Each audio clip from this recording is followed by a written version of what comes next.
Setelah menilai risiko pengendalian, yang dalam video sebelumnya saya beri contoh mengenai risiko pengendalian terkait dengan sales dan dilakukan dengan matriks pengendalian, auditor selanjutnya perlu melakukan pengujian pengendalian, test of control. Pengujian pengendalian ini dilakukan untuk memastikan keefektifan pengendalian internal yang dimiliki oleh klien. Pengujian ini diperlukan juga agar ekspektasi auditor bahwa risiko pengendalian rendah itu bisa dicapai. Hal ini tidak lain berkaitan dengan upaya auditor untuk sebisa mungkin mengurai bukti audit yang diperoleh. Namun demikian, jawaban tidak lain soal biaya pemeriksaan. Mari kita lihat bagaimana pengujian pengendalian itu dilakukan.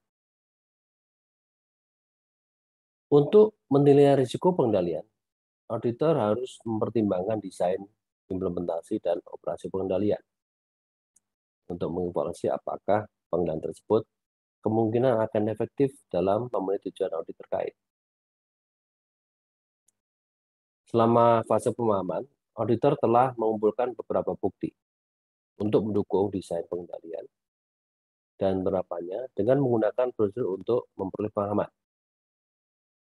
Ini sebelumnya saya jelaskan ya, bahwa pemahaman itu diperoleh dengan cara membuat dokumentasi.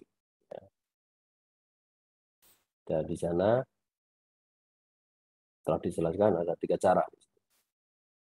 Membuat narasi, membuat flowchart, dan membuat ICQ, internal control questionnaire. Ya. Bila auditor tidak mengumpulkan cukup bukti untuk mengurangi risiko pengendalian yang dinilai ke tingkat yang cukup rendah, auditor harus memperoleh bukti tambahan tentang efektivitas operasi pengendalian dalam periode yang diaudit. Nah, prosedur untuk menguji efektivitas pengendalian dalam mendukung pengurangan risiko pengendalian yang dinilai disebut sebagai pengujian pengendalian atau test of control. Jadi, dengan kata lain, pengujian pengendalian ini diharapkan dapat mendukung harapan auditor untuk mengurangi risiko pengendalian. Kalau risiko pengendaliannya kecil, ya, rendah, berarti plan detection risk-nya akan bisa naik, gitu ya. Lalu dampaknya apa? Ke bukti semakin kecil, semakin sedikit. Nanti sebenarnya harapannya apa? Kalau memang terbukti bahwa pengendaliannya itu rendah risikonya, maka auditor tidak perlu cari banyak bukti. Kira-kira begitu. Nah, tapi untuk bisa ke sana, ya, auditor harus menguji dulu, ya, dengan beberapa cara, ya, supaya harapan dia bahwa risiko pengendalian itu rendah. Jadi kalau Anda lihat atau ingat ya model risiko audit, Anda tentu tidak akan bingung ya, kenapa pengujian pengendalian itu harus dilakukan dan kenapa auditor berharap bahwa risiko pengendaliannya rendah. Ya. Jadi ini semua berkaitan dengan dampaknya ke bukti terkait dengan biaya.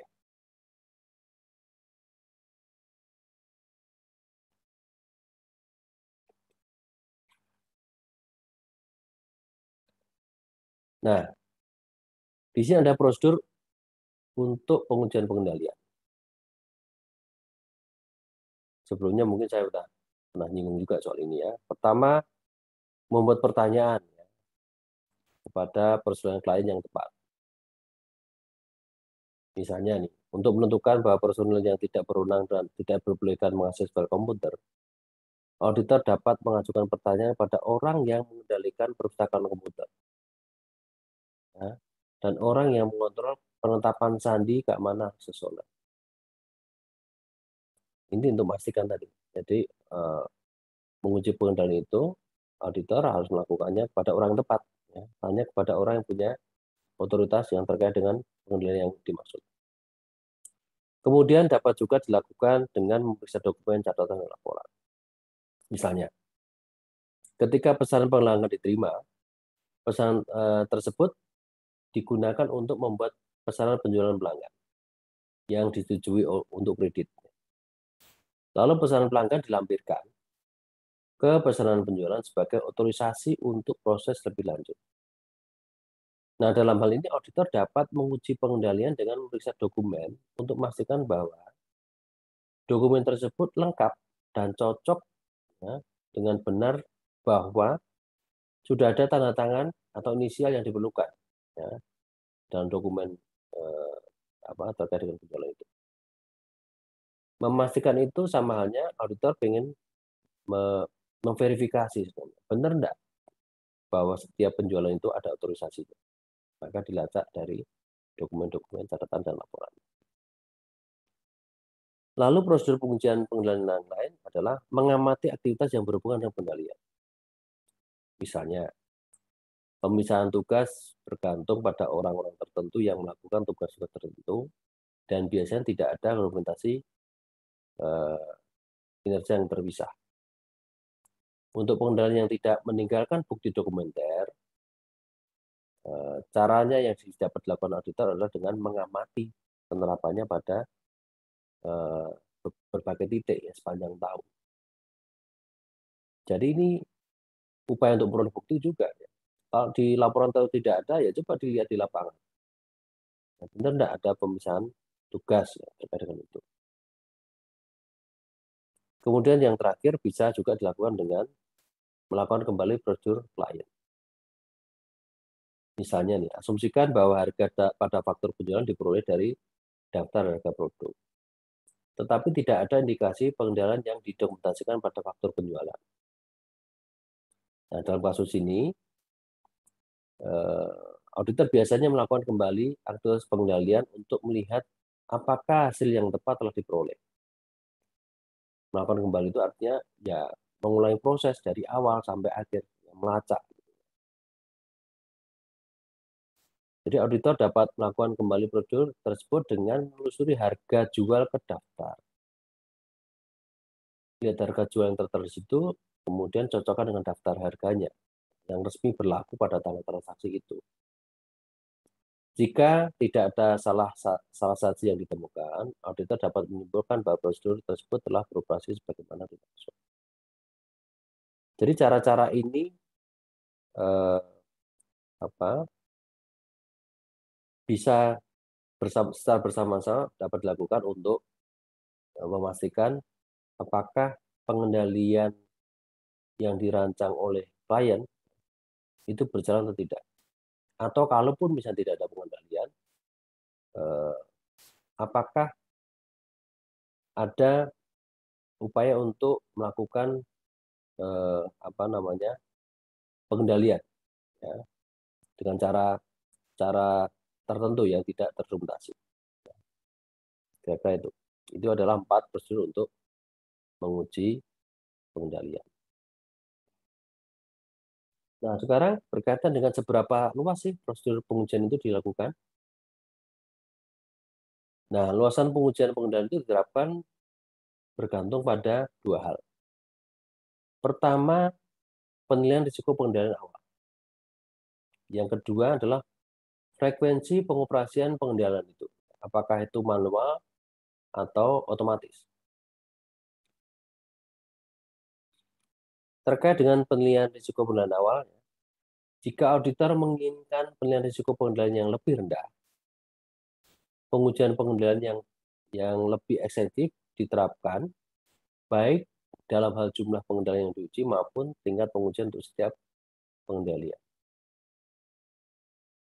Ini konsekuensi ya. Artinya ya kembali tadi pertimbangan bahwa kalau berharap risiko pengendalian rendah, maka pengujiannya harus banyak. Sampai akhirnya auditor memastikan bahwa memang pengujiannya risiko pengendaliannya itu atau pengendalian itu efektif sehingga risikonya rendah. Kemudian juga dilihat yang kedua terkait dengan frekuensi ya pelaksanaan pengendalian dan dilihat juga apa itu pengendalian yang manual atau otomatis. Misalnya nih, beberapa pengendalian pelaporan keuangan hanya beroperasi pada akhir tahun fiskal atau triwulan. sebagai lawan dari beroperasi setiap hari. Jadi ada yang berlaku atau berjalan pada periode tertentu saja atau yang setiap hari. Auditor akan menguji pengendalian akhir tahun, tapi juga akan menguji sampel pengendalian yang beroperasi setiap 3 bulan atau setiap bulan. Ini yang dilakukan oleh. Nah, terkait dengan apakah pengendalian itu manual atau otomatis, ya. Untuk pengendalian manual, auditor akan memilih sampel transaksi dan menguji apakah pengendalian tersebut beroperasi secara efektif. Manual. Kalau yang otomatis, selama komputer diprogram secara akurat dan program tetap tidak berubah, maka pengendalian otomatis secara konsisten juga akan bekerja, ya, seperti yang diprogram atau sesuai aplikasi perangkat sampai dengan aplikasi perangkat lunak itu diubah. Dengan kata lain, kalau tidak ada perubahan berarti auditor dapat mengasumsikan berarti pengendaliannya masih sama. Kalau misalnya tahun lalu begitu, ya tahun ini juga tidak berubah. Kecuali nanti setelah audit tahun lalu atau tahun ini itu klien mengubah aplikasinya. Nah, di situ auditor perlu melihat kembali aplikasinya, apa ada perubahan pengendalian seperti apa.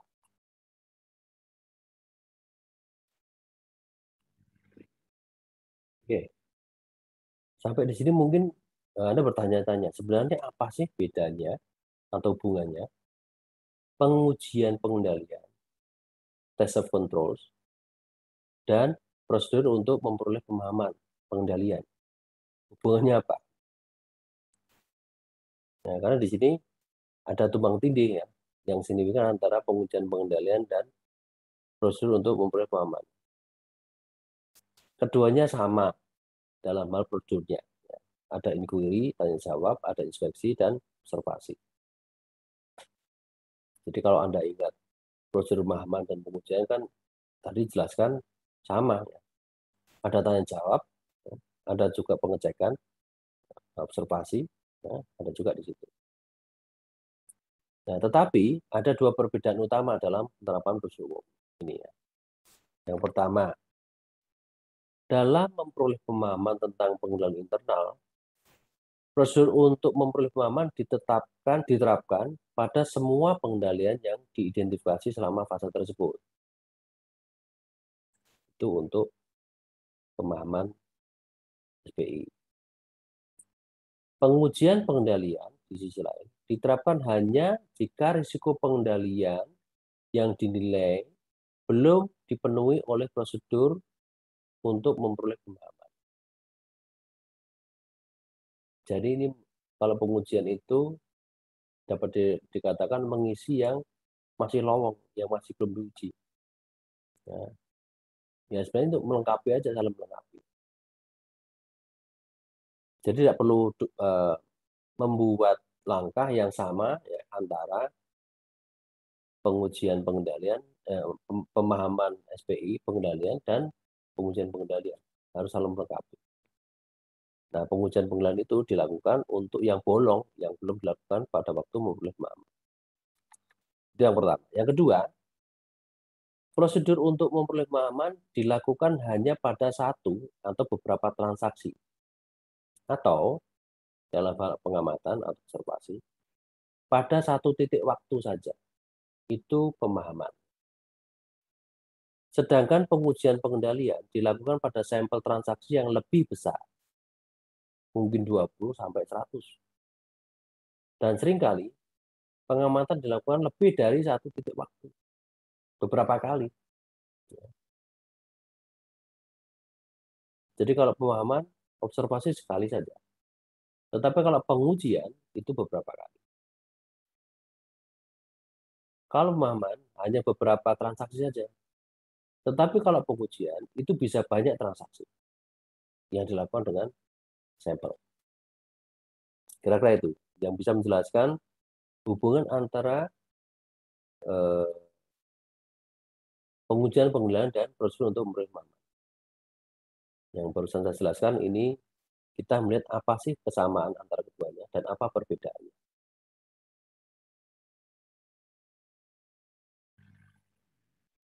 Nah, ini tabel yang saya tentukan untuk bisa melihat hubungan antara risiko pengendalian yang ternilai atau size control risk dan prosedurnya, luasan prosedurnya.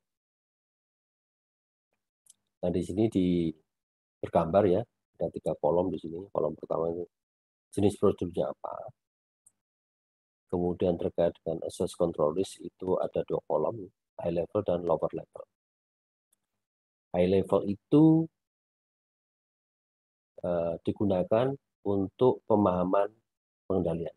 Lower level itu untuk pengujian pengendalian. Jadi ini sebenarnya melanjutkan tadi atau memvisualisasikan perbedaan ya, antara pengujian pengendalian dan pemahaman pengendalian.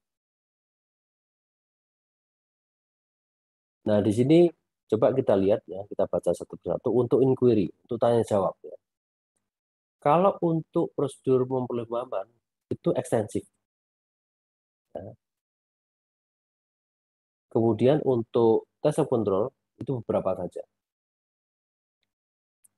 Untuk inspeksi ya, itu untuk prosedur pemahaman pengendalian dilakukan dengan transaction walkthrough. Tadi yang saya jelaskan walkthrough itu adalah melewati kembali atau menjalani proses yang dilakukan klien. Nah, untuk test of control atau pengujian pengendalian itu juga dilakukan tetapi menggunakan sampel. Untuk observasi selanjutnya, prosedur untuk memulai pemahaman itu memerlukan itu. Yes, ya, sini. Sama dilakukan dengan cara walkthrough. Lalu untuk pengujian pengendalian juga menggunakan observasi dan dilakukan beberapa kali, tidak cuma sekali. Nah, untuk reperformance itu tidak dilakukan untuk prosedur pemulihan pemahaman pengendalian. Sedangkan untuk pengujian pengendalian itu dilakukan juga dengan menggunakan sampel atau software audit. Nah, di sini ada catatan yang diberikan oleh Ernst bahwa dalam audit terintegrasi untuk perusahaan publik ya, auditor besar kemungkinan akan mengkombinasikan prosedur untuk memperoleh pemahaman dengan tes pengendalian atau tes kontrol dan melakukannya secara simultan.